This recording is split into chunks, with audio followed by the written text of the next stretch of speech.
The Republicans who want to be Trump's VP were once harsh critics with key policy differences. Washington, AP. It's hard to refer to someone as Hitler and end up in their good graces, let alone potentially become the person they choose to help lead the country. But Ohio Senator G.D. Vance's shifting position on Donald Trump over the years from one-time critic of the former president to staunch ally is a metamorphosis shared by many of Trump's potential running mates. It's not unheard of for a running mate to move beyond past disagreements with the presidential candidate. Joe Biden had a notably barbed exchange with Kamala Harris in 2020 when both were seeking the Democratic nomination. Harris confronted Biden over comments in the 1970s about school busing, telling him during a debate that she did not believe you are a racist, even though he made hurtful comments about being able to work during his career even with segregationist senators. Biden picked her to be his vice president anyway. But the shift is more striking for Trump's potential running mates, in some cases requiring them to abandon long-held policy positions and recant vehement criticism. Here's a look at some of those shifts. J.D. Vance.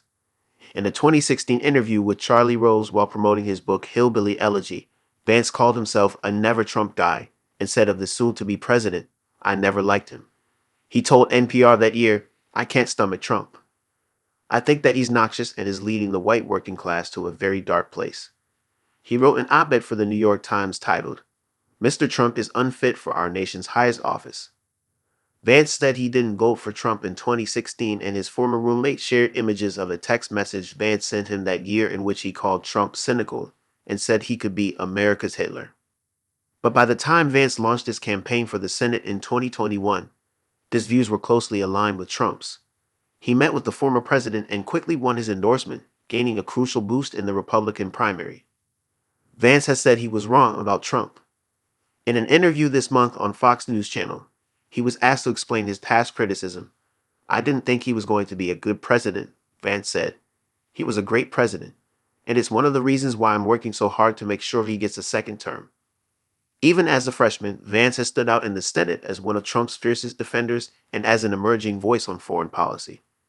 Aligning himself with the party's more populist wing, Vance has fiercely opposed additional aid to Ukraine and even traveled to the Munich Security Conference earlier this year to make the case against it.